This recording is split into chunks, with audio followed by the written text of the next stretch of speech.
আসসালামু আলাইকুম। সংবাদে আপনাদের সবাইকে স্বাগত জানাচ্ছি। আমি ফিরোজ তোহা। শুরুতেই সংবাদ শিরোনাম। বাংলাদেশের সর্বশেষ গুরুত্বপূর্ণ আপডেট সংবাদে আপনাকে স্বাগত। শুরুতেই সংবাদ শিরোনাম, পরে বিস্তারিত। প্রথমে জানাবো, মেয়াদ উত্তীর্ণ গাড়ি সড়ক থেকে তুলে নেওয়া হবে বললেন উপদেষ্টা রিজওয়ানা হাসান।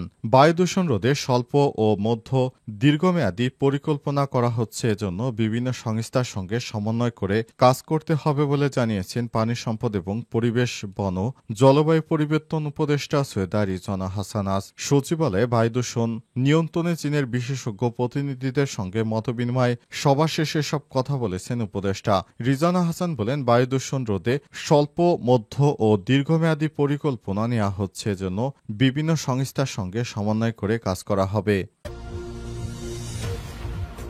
জানাবো, নীতি নির্ধারণী সপ্তাহ, গাজায় যুদ্ধবিরতি নাকি নতুন কোনো ফন্দি আসছে ইহুদিবাদী ইসরায়েল। গাজায় একেতে হামলা চালাচ্ছে, অপরদিকে ডোনাল্ড ট্রাম্প বলছেন যুদ্ধবিরতি কার্যকর করা হবে। তাহলে কি নতুন কোনো ফন্দি আসছেন পশ্চিমারা? এ বিষয়ে গুরুত্বপূর্ণ সংবাদ জানাবো, সঙ্গেই থাকুন। এরপর জানাবো, শক্ত জবাব দিয়েছে, আবার হামলা হলে কঠোর জবাব দেয়া হবে। ইহুদিবাদী ইসরায়েলকে হুঁশিয়ারি দিল ইরানের সেনাবাহিনী প্রধান। সৌদি প্রতিরক্ষা মন্ত্রীর সঙ্গে ফোনালাপে কথা বলে সব কথা জানান তিনি। পাস্টুরে জানিয়েছে, ইরানের সশস্ত্র বাহিনীর প্রধান মেজর জেনারেল সাইদ আব্দুর রহিম মুসাবি বলেছেন, ইরান যুদ্ধ শুরু করেনি, তবে ইহুদিবাদী ইসরায়েলকে মোকাবিলা করেছে। ভবিষ্যতে এই ধরনের হামলা হলে কঠোর হাতে দমন করা হবে। এদিকে মার্কিন প্রেসিডেন্ট ট্রাম্প স্বীকার করেছেন, ইরানের সঙ্গে 12 দিনের যুদ্ধ ছিল ভয়ানক। পাস্টুডে জানিয়েছে, মার্কিন প্রেসিডেন্ট অবশেষে স্বীকার করেছে যে ইরানের সঙ্গে তারা 12 দিনের যে যুদ্ধ করেছে এটি অত্যন্ত ভয়ানক যুদ্ধ। সর্বশেষ তাদের অস্ত্র ঘাটতির কারণে তারা যুদ্ধবিরতি করতে বাধ্য হয়েছে। তা না হলে ইহুদিবাদী ইসরায়েলের সমস্ত স্থাপনা এক এক করে গুড়িয়ে দিত ইরান। জানাবো, আমরা রক্ত দিয়েছি কিন্তু মাটিও মর্যাদা দেইনি বললেন ইরানের প্রতিরক্ষা মন্ত্রী সৈয়দ আব্বাস আরাকচি। প্রতিটি শহীদ অনন্য বীরদের বিকাশের বীজ হয়ে ওঠে বললেন বাকাই। পাস্টুডে ইরানের ইসলামী প্রজাতন্ত্রের পররাষ্ট্র মন্ত্রণালয় ইরানের বিরুদ্ধে ইহুদিবাদী সরকারের আগ্রাসনে শহীদদের জানাজাকে একটি জাতির ঐক্যের নিদর্শন বলে অভিহিত করেছেন। প্রিয় দর্শক, এতক্ষণ শুনছিলেন সংবাদ শিরোনাম, এবারে বিস্তারিত। তবে তার আগে বন্ধুরা, অনুরোধ থাকবে এই সংবাদটিতে একটি লাইক দিন। এই চ্যানেলে আপনি নতুন হয়ে থাকলে আমাদের সংবাদটি দেখতে দেখতে চ্যানেলটি সাবস্ক্রাইব করে রাখুন। কমেন্ট করে বন্ধুরা আপনার মূল্যবান মতামত জানিয়ে দিন আপনি বিশ্বের কোন দেশ থেকে বা বাংলাদেশের কোন স্থান থেকে আমাদের সংবাদটি দেখছেন এবং শুনছেন। আর বন্ধুরা, ইরান ইসরায়েল যুদ্ধে আপনি কোন দেশকে সমর্থন করেন কমেন্ট করে জানিয়ে দিন। আর গাজা যুদ্ধে আপনি যদি নিরীহ ফিলিস্তিনিদের ভালোবেসে থাকেন কমেন্টে ইয়েস লিখে বিশ্ববাসীকে জানিয়ে দিন। সংবাদটি আপনার সোশ্যাল মিডিয়া ফেসবুকে শেয়ার করে বন্ধুদেরও দেখার সুযোগ করে দিন। এবারে বিস্তারিত। মেয়াদ উত্তীর্ণ গাড়ি সড়ক থেকে তুলে নেওয়া হবে বললেন উপদেষ্টা রিজওয়ানা হাসান। বায়ু দূষণ রোধে স্বল্প ও মধ্য দীর্ঘমেয়াদী পরিকল্পনা করা হচ্ছে, এজন্য বিভিন্ন সংস্থার সঙ্গে সমন্বয় করে কাজ করতে হবে বলে জানিয়েছেন পানি সম্পদ এবং পরিবেশ, বন, জলবায়ু পরিবর্তন উপদেষ্টা সৈয়দা রিজওয়ানা হাসান। আজ সচিবালয়ে বায়ু দূষণ নিয়ন্ত্রণে চীনের বিশেষজ্ঞ প্রতিনিধিদের সঙ্গে মতবিনিময় সভা শেষে সব কথা বলেছেন উপদেষ্টা রিজওয়ানা হাসান। বলেন, বায়ু দূষণ রোধে স্বল্প, মধ্য ও দীর্ঘমেয়াদী পরিকল্পনা নেওয়া হচ্ছে, জন্য বিভিন্ন সংস্থার সঙ্গে সমন্বয় করে কাজ করা হবে। এ সময় তিনি বলেছেন, ঢাকার আশপাশে নো ব্রিক ফিল্ড জোন ঘোষণা করা হবে। ধুলা দূষণ কমানোর মাধ্যমে এবছর নগরবাসীকে স্বস্তি দেওয়ার চেষ্টা করব। বায়ু দূষণ কমাতে স্বল্প, মধ্য ও দীর্ঘমেয়াদে পরিকল্পনা করতে হবে। শীতকালের আগে অক্টোবরের মধ্যে ভাঙাচোরা রাস্তা সংস্কার করা হবে। চীনের সঙ্গে অভিজ্ঞতা বিনিময় করে বায়ুর মান উন্নয়নে কাজ করবে সরকারের সময় তিনি আরো বলেছেন, বাংলাদেশ একটি যেহেতু দরিদ্র প্রধান কান্ট্রি, সুতরাং এই দেশটাকে আমরা ভিন্নভাবে প্ল্যান নিয়ে তারপর এগিয়ে যেতে চাই। তিনি আরো বলেছেন, আমরা চাই দেশটাকে যেন সুন্দর করে সাজানো যায়। দেশের সাধারণ আপামর জনতা সব সময় এই সরকারকে ক্ষমতায় বসে সরকারের দিকে তাকিয়ে আছে। তাদের কথা মাথায় রেখে দেশটাকে যেভাবে পুনরায় গঠন করা যায় সেভাবে আমরা কাজ করছি। এ সময় তিনি আরো জানান, ঢাকা শহরে যেসব ফিটনেসবিহীন কার রয়েছে সেগুলো অচিরেই সরিয়ে দেওয়া হবে। তা না হলে এগুলো মূলত দুর্ঘটনার পেছনে এসব গাড়ি সবথেকে দায়ী বলে জানান তিনি।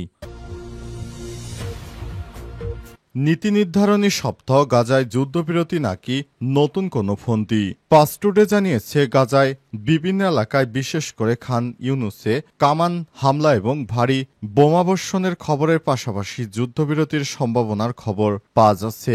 ইনার বরাদ দিয়ে পাসটুডে জানিয়েছে, গাজা উপত্যকায় ইহুদিবাদী সরকারের আক্রমণ পুনরায় শুরু হয় ১০৪তম দিনে।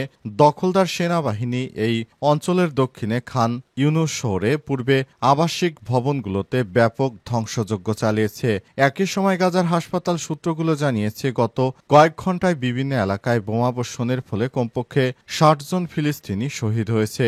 গাজা শহরের পূর্ব আল তোফা এলাকায় ২টি হামলায় ২০ জন শহীদ হয়েছে। ইহুদিবাদী ইসরায়েলের কামান হামলা এবং ওই অঞ্চলে ইসরায়েলি সেনাদের ভারী গুলিবর্ষণের ফলে ২ শিশু শহীদ হওয়ার খবর বেরিয়েছে। ওই সূত্রগুলো বলছে, গাজার দক্ষিণে খান ইউনুসে ইহুদিবাদী ইসরায়েলের নৃশংস বিমান হামলা হয়েছে। এদিকে ফিলিস্তিনি সূত্রগুলো উত্তর গাজার জাবালিয়ার পূর্বে দখলদার বাহিনীর মাধ্যমে ভবন ধ্বংসের খবর দিয়েছে। খান ইউনুসের পশ্চিমে একটি শরণার্থী শিবির লক্ষ্য করে ড্রোন হামলা চালায় ইসরায়েলি বাহিনী। এর ফলে এক শিশু এবং ২ মহিলা সহ ৫ জন শহীদ হয়েছে। এদিকে মার্কিন প্রেসিডেন্ট ডোনাল্ড ট্রাম্প খুব শীঘ্রই যুদ্ধবিরতি চুক্তি হচ্ছে বলে জানিয়েছেন। ইহুদিবাদী সংবাদ মাধ্যম ইদিয়াত আহারানত জানিয়েছে, পরিস্থিতি দেখে মনে হচ্ছে ট্রাম্প গাজা যুদ্ধের দ্রুত অবসান চাইছে। তবে অনেকেই বলছে এই যুদ্ধবিরতির বিষয়টি নাটক করছে ট্রাম্প, কারণ যুদ্ধবিরতি করার কোনো ইচ্ছাই ইহুদিবাদী ইসরায়েলের নেই। সৌদি প্রতিরক্ষা মন্ত্রীর সঙ্গে ফোনালাপ, শক্ত জবাব দিয়েছি, আবার হামলা হলে কঠোর জবাব দেওয়া হবে বললেন ইরানের সেনাবাহিনী প্রধান। পাসটুডে জানিয়েছে, ইরানের সশস্ত্র বাহিনীর প্রধান মেজর জেনারেল সাইদ আব্দুর রহিম মুসাবি বলেছেন, ইরান যুদ্ধ শুরু করেনি, তবে হামলাকারীকে সর্বশক্তি দিয়ে জবাব দিয়েছে। যেহেতু যুদ্ধবিরতি সহ শত্রুর প্রতিশ্রুতি মেনে চলার বিষয়ে ব্যাপক সন্দেহ হয়েছে, সে কারণে পুনরায় হামলা ঠেকানোর জবাব দিতে ইরান প্রস্তুতি নিচ্ছে। বার্তা সংস্থা ইরনার বরাদ দিয়ে পাসটুডে জানিয়েছে, ইরানের সশস্ত্র বাহিনীর প্রধান মেজর জেনারেল সাইদ আব্দুল রহিম মুসাবি সৌদি আরবের প্রতিরক্ষা মন্ত্রী খালিদ বিন সালমানের সঙ্গে টেলিফোনে কথা বলেছেন। এ সময় ইহুদিবাদী ইসরায়েল এবং যুক্তরাষ্ট্রের সঙ্গে ১২ দিনের যুদ্ধ সম্পর্কে তিনি বলেছেন, ইসলামী প্রজাতন্ত্র ইরান সংযম দেখিয়েছে এবং যুক্তরাষ্ট্রের সঙ্গে পরোক্ষ আলোচনা চালিয়ে যাচ্ছে। এরপরও ইরানে আগ্রাসন চালিয়েছে ইহুদিবাদী ইসরায়েল। এই যুক্তরাষ্ট্র প্রমাণ করেছে তারা কোনো আন্তর্জাতিক আইন এবং নিয়মনীতি মেনে চলে না। চাপিয়ে দেওয়া ১২ দিনের যুদ্ধ বিশ্বের কাছে এই বাস্তবতা স্পষ্ট হয়েছে। ইসলামী প্রজাতন্ত্র ইরানের সশস্ত্র বাহিনীর প্রধান আরও বলেছেন, আমরা জবাব দিয়েছি, আরও এমনটা ঘটলে শক্ত হাতে জবাব দেওয়া হবে, আমরা এর জন্য প্রস্তুতি নিয়েছি। টেলিফোনে কথা বলার সময় সৌদি প্রতিরক্ষা মন্ত্রী খালিদ বিন সালমান বলেছেন, সৌদি সরকার আগ্রাসনের নিন্দা করেই থেমে থাকেনি, বরং যুদ্ধ এবং আগ্রাসন বন্ধ করার জন্য ব্যাপক প্রচেষ্টা চালিয়েছে। এ সময় সৌদির প্রতিরক্ষামন্ত্রী আরও বলেছেন, আমরা চাই একটি শান্তিপূর্ণ পরিস্থিতি বজায় থাকুক। মার্কিন প্রেসিডেন্ট ট্রাম্প অবশেষে স্বীকার করেছেন, আমরা ১২ দিন যে যুদ্ধ করেছি সেটি ছিল অত্যন্ত ভয়ঙ্কর যুদ্ধ।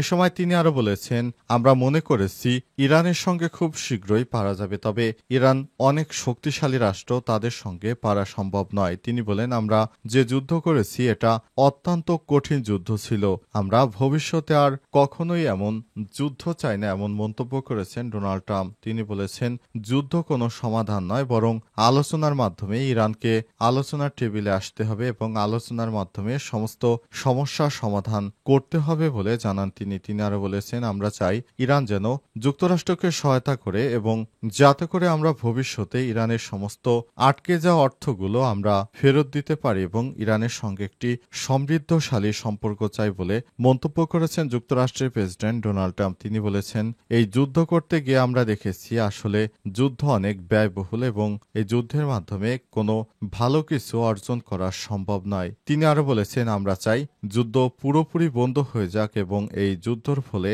যেন ভবিষ্যতে কেউ আর ক্ষতিগ্রস্ত না হয়। এ কারণে আলোচনার টেবিল উন্মুক্ত আছে। ট্রাম্প আরও বলেছেন, আমরা চাই যুক্তরাষ্ট্র কোনোভাবে পারমাণবিক বোমা অর্জন করতে দেবে না ইরানকে কোনোভাবেই এটি অর্জন করতে দেয়া হবে না। এ সময় তিনি আরও বলেছেন, আমরা চাই যে কোনোভাবে ইরানকে আটকাতে দরকার হলে আমাদের মিত্রদের সহযোগিতা নেওয়া হবে। অর্থাৎ তিনি ইউরোপীয় ইউনিয়নের নেতাদের সম্পর্কে বলেছেন যে প্রয়োজন হলে দরকার হলে আমরা আমাদের বন্ধুদের সহায়তা নিয়ে তারপর ইরানকে দমন করব, তারপরে ইরানকে পারমাণবিক অস্ত্র তৈরি করতে দেব না।